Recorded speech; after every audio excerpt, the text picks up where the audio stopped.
tous, bienvenue sur Monaco Info. Merci d'être au rendez-vous pour cette dernière édition du mois d'octobre. Voici les titres qui seront développés dans ce journal. Les conclusions de la 36e conférence ministérielle de la francophonie ont été dévoilées. Vanessa Dessy vous en dira plus. Nous reviendrons sur l'happy hour musical du quatuor Monoikos. Nous ferons plus ample connaissance avec les rameurs monégasques participant au championnat du monde d'aviron de mer à Hong Kong. Et enfin, notre focus info du jour est consacré aujourd'hui au dispositif de sécurité mis en place lors d'un match de football. C'est l'événement de la semaine en principauté. Monaco a accueilli pour la première fois la conférence ministérielle de la francophonie.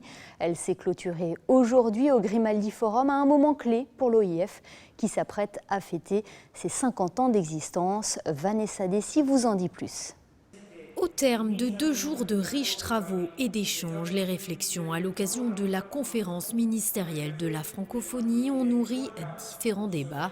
Réunis une fois par an, l'événement a pour rôle de veiller à l'exécution des décisions arrêtées lors du dernier sommet, adopter le budget, débattre de sujets spécifiques et bien sûr se prononcer sur les grands axes de l'action multilatérale francophone.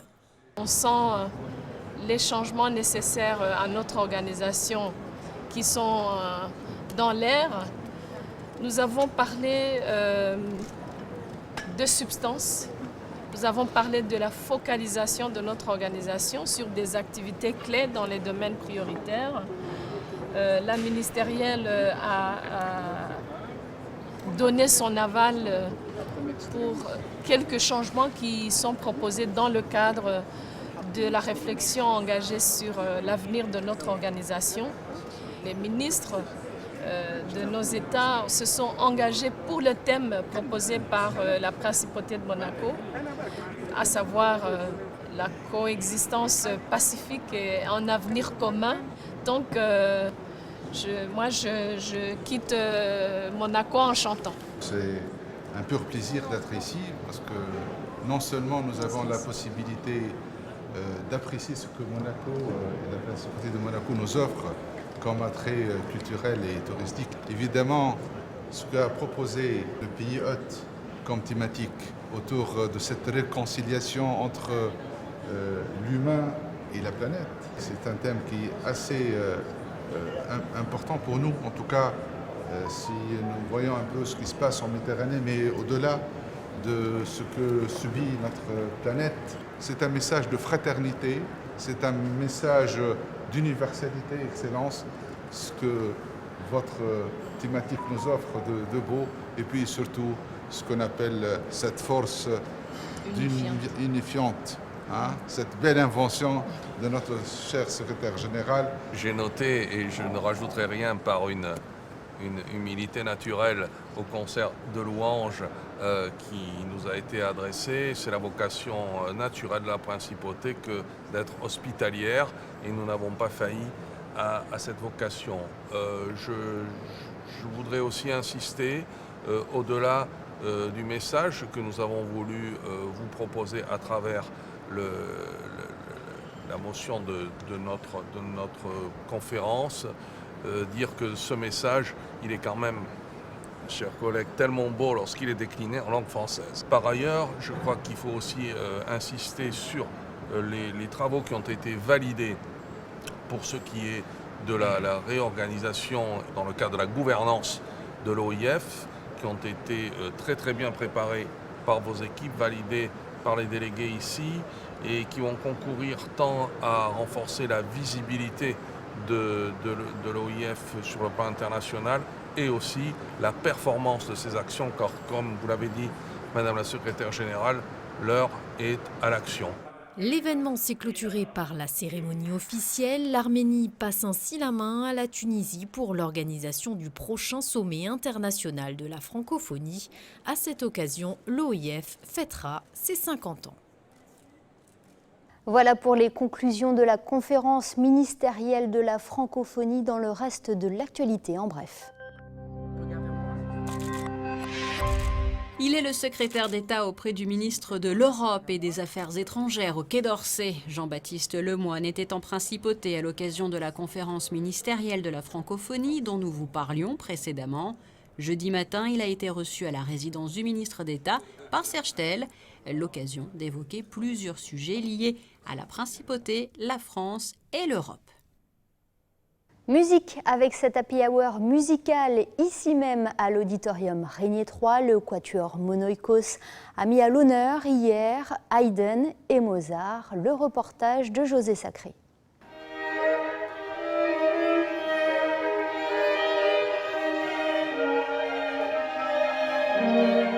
Composé de Nicole Cureau, Louis-Denis Hoth violon, Charles Loki alto et Frédéric Audibert violoncelle, le quatuor Monoikos a donné un concert mercredi 30 octobre dans le cadre d'un happy hour musical organisé par l'Orchestre Philharmonique de Monte-Carlo exceptionnellement à l'auditorium Régnier 3. 2 œuvres étaient au programme, le quatuor à cordes en fa mineur numéro 5 opus 20 de Haydn et le quintet en mi bémol majeur pour corps et quatuor à cordes Köchel 407 de Mozart avec la participation de l'altiste Raphaël Chazal et en solo le corniste Andrea Cesari.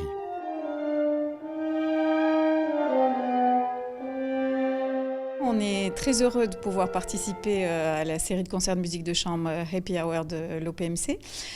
C'est vrai que c'est souvent un bon point de chute pour notre saison à Monaco en tant que quatuor. Là, on a un autre projet, on jouera à Nice début décembre à l'hôtel Negresco. Voilà, donc c'est toujours un bonheur, surtout qu'avec cette saison de concerts de musique de chambre, on a l'occasion aussi de jouer avec différents collègues. Et cette fois-ci, donc, nous jouons avec notre amie Andrea, qui est corps solo à l'orchestre, une pièce merveilleuse de Mozart.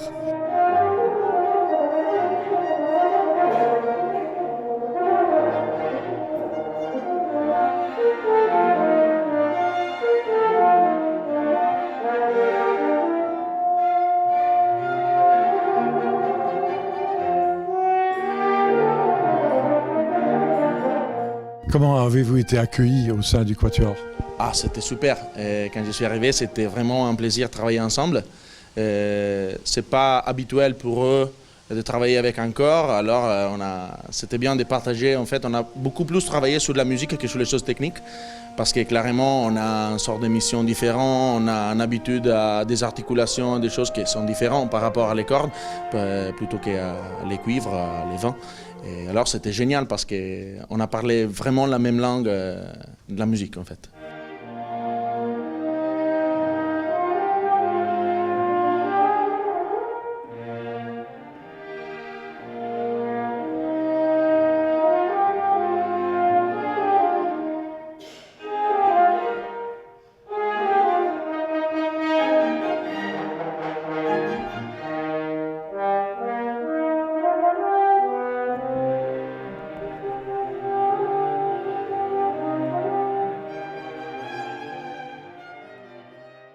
Ouvrons une page sport à présent. Les championnats du monde d'aviron de mer débutent demain à Hong Kong. Une importante délégation monégasque est sur place avec des ambitions. Frédéric Hélion a rencontré les rameurs et les rameuses avant leur départ. Regardez. L'aviron de mer et Monaco, c'est une histoire qui fonctionne. Il y a 3 ans, la principauté organisait et accueillait les championnats du monde. À chaque édition des mondiaux, Monaco ramène systématiquement des médailles et depuis 2 saisons, la Société nautique de Monaco est le meilleur club d'aviron de mer en France.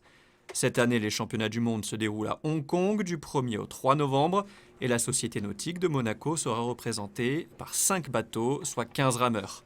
À commencer par un 4 barré homme composé de Quentin Antonielli, Gaëtan Delon, Julien Gazet, Vincent Noireau et Clara Stefanelli, et un 4 barré femme avec Magali Albin, Christina Fortuna, Elena Elke, Gaia Chiavini et Juliette Raimondo.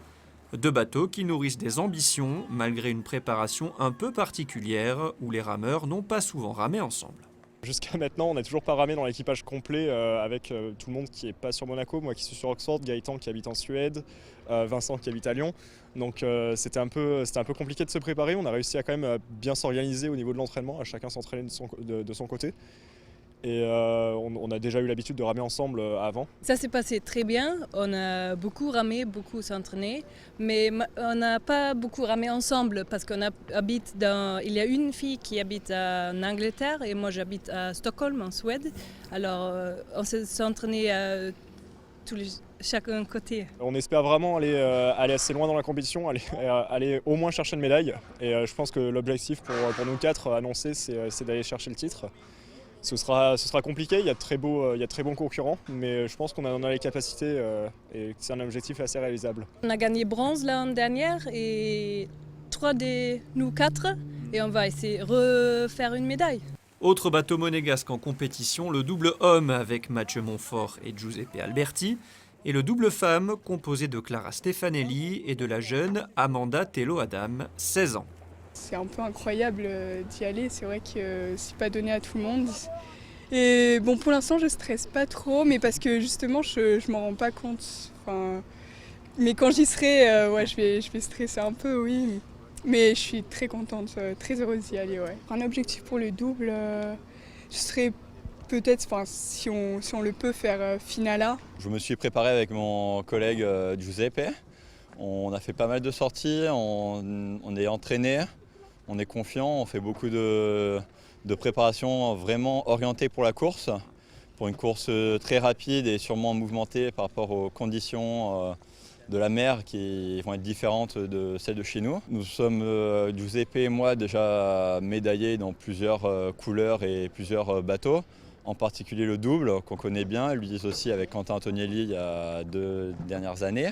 Et cette année, on va chercher le meilleur et rêver du meilleur. Dernier rameur en lice côté monégasque, l'expérimenté Mathias Raymond, engagé en solo homme avec là aussi de vraies ambitions. Le projet a germé depuis un petit moment dans ma tête et ça fait une bonne année que je m'entraîne en ayant le championnat du monde de Hong Kong dans un coin de ma tête. Et puis avec les semaines et les mois qui ont passé, le projet est devenu concret, puisque j'avais la possibilité d'y aller, j'avais la disponibilité par rapport à mon travail. Donc dès que j'ai eu cette garantie, j'ai pu me propulser à fond dans le projet et m'entraîner sérieusement, très sérieusement même, pour me donner le plus de chances possible pour bien figurer. Bien figurer, ça veut dire quoi ? Je pars pour un top 5 et après, si j'ai l'opportunité d'aller chercher quelque chose d'autre, j'irai très volontiers la chercher. Pour encadrer cette délégation monégasque, 2 entraîneurs, Daniel Fauché et Xavier Girard, qui espèrent que leurs protégés feront encore mieux qu'au Canada l'an dernier. À Monaco, il faut gagner des médailles. Donc on va à Hong Kong pour gagner des médailles. L'an dernier, on a une médaille d'argent chez les hommes et une médaille de bronze chez les femmes. Très franchement, j'espère un peu mieux. Voilà. Et puis on a des bateaux l'an dernier qui ont terminé dans les 5 premiers. On a 2 équipages en double qui peuvent peut-être faire un coup sur le championnat du monde de Hong Kong. Donc, voilà, l'aviron de mer est une discipline un peu particulière parce que c'est pas en ligne droite, il y a des virages, on est nombreux, il y a pas mal d'aléas sur une course de mer, mais si tout se passe bien, j'espère qu'on devrait revenir avec des médailles de Hong Kong et des belles médailles. La délégation monégasque est arrivée lundi sur place à Hong Kong, place aux entraînements avant le début de la compétition vendredi. Une équipe de Monaco Info s'est intéressée au dispositif de sécurité mis en place lors d'un match de football. C'est notre Focus Info du jour.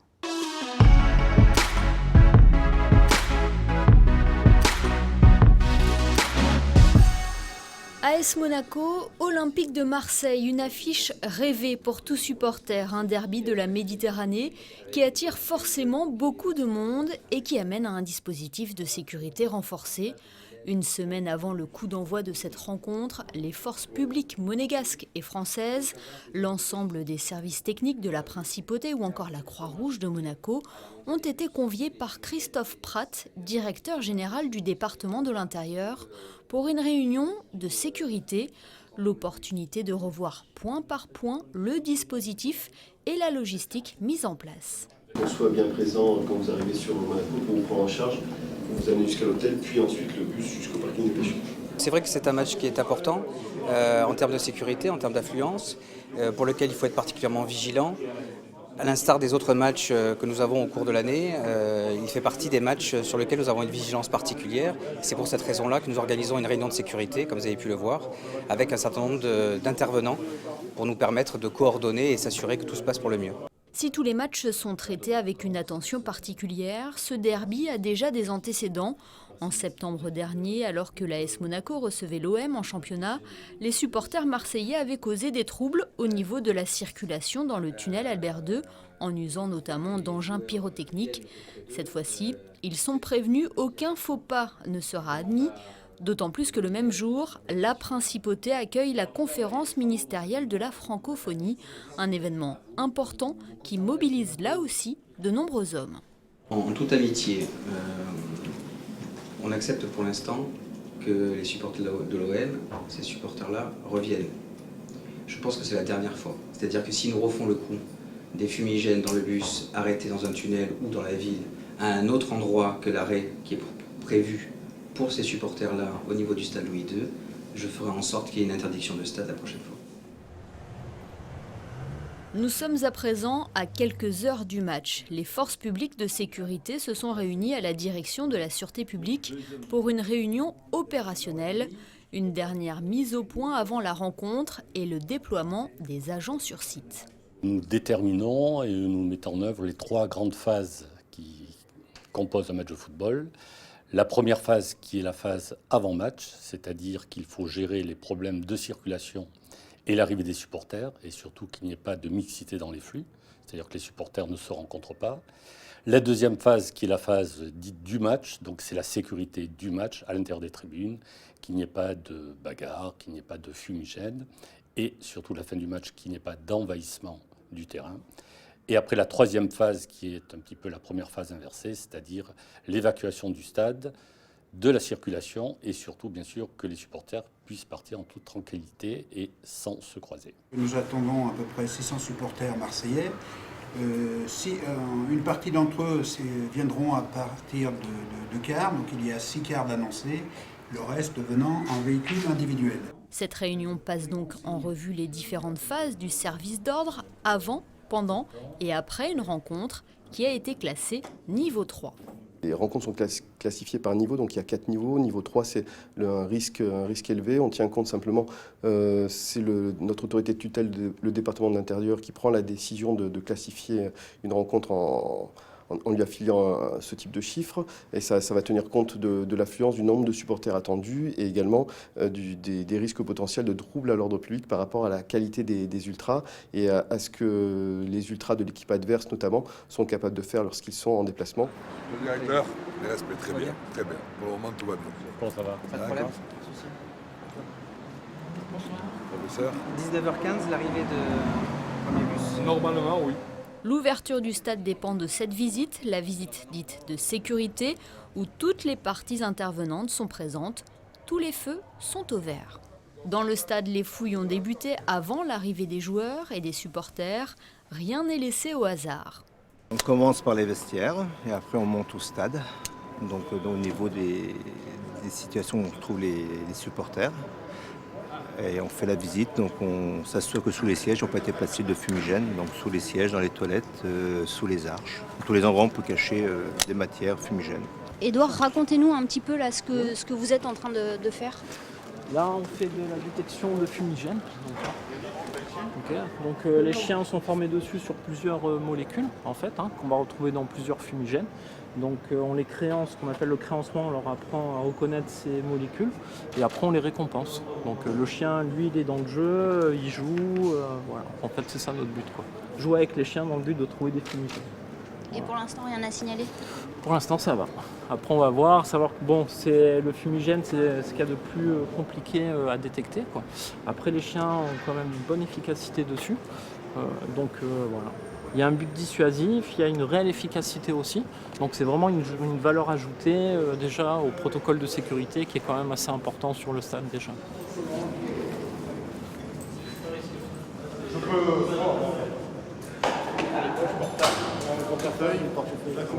Et pour éviter toute intrusion d'objets dangereux, une palpation minutieuse est effectuée côté monégasque et côté visiteur. Nous, ce que nous veillons à voir, ce qui ne rentre pas avec des objets contendants, des fumigènes, briquets, éventuellement allumer un pétard ou autre chose, des bouteilles avec des bouchons, tout ce qui peut être jeté et qui peut blesser d'autres personnes. Donc nous effectuons des palpations de sécurité, donc à ne pas confondre avec une fouille complètement différente. Donc les personnes retirent leurs chaussures pour savoir s'ils n'ont pas caché quelque chose d'objet. Une palpation est faite, les briquets sont retirés et les gens peuvent réintégrer, voir le match comme ils le souhaitent, pour passer en toute tranquillité, que tout le monde soit heureux. Au 4e étage du stade Louis II, la tension est de mise. Les CRS, les sapeurs-pompiers de Monaco ou la Croix-Rouge monégasque veillent au grain. La sûreté publique a, elle, les yeux rivés sur toutes les caméras dans et aux abords du stade. On parle déjà du dispositif d'après-match. Là, pour l'instant, les supporters, ils ont été relativement calmes. Oui, donc là, ça se passe bien. Tout s'est bien passé. Ce qu'il faut, c'est voir maintenant pour l'inversion du tunnel Albert II, pour que tout se passe bien à la fin du match. Qu'est-ce que tu en penses? Oui, absolument. Je pense que c'est une bonne décision. Il faut inverser parce que le stade est quand même relativement bien garni, donc ça facilitera l'évacuation du stade. Ça facilitera. Bon, très bien, on reste comme ça. Et on met le dispositif en place pour la fin du match. À partir de maintenant, pour la fin du match. Parfait. D'accord. Okay. Et dans les tribunes, tout se passe bien également. Alors comment ça se passe? Écoutez, très bien, ambiance calme. Bon, Monaco est en train de gagner, donc c'est parfait. Et comme cette rencontre est un peu un bis repetita, puisque nous avons déjà eu Marseille il y a peu de temps, ils étaient un peu plus nombreux effectivement et certains étaient un peu plus turbulents, mais ce soir tout se passe calmement, donc aucun souci en perspective. Même si le match se déroulait en semaine, l'affiche des 16e de finale de la Coupe de la Ligue aura attiré pas moins de 10 000 supporters, dont 600 Marseillais. La victoire de l'AS Monaco aura sûrement calmé les ardeurs, pas d'incident important constaté. Il faut à présent gérer le flux de circulation des voitures qui souhaitent notamment rejoindre l'autoroute A8. Une fois le stade vide, la mission est terminée jusqu'au prochain match au stade Louis II. Et découvrons à présent les prévisions météo pour les prochains jours. Vendredi, pour le premier jour du mois de novembre, les prévisions sont plus positives et annoncent quelques percées du soleil, avec des températures de saison, 13 et 15 degrés. Samedi, en revanche, impossible de passer à côté de la pluie qui sera présente tout au long de la journée. Dimanche, le mauvais temps s'intensifie et le mercure affichera une légère baisse le matin. Le début de semaine s'annonce ensoleillé lundi, mais retour de la pluie dès mardi. Ce journal est à présent terminé. Merci de nous avoir suivis. L'information continue sur nos réseaux sociaux et notre site internet, le www.monacoinfo.com. Très belle soirée à tous.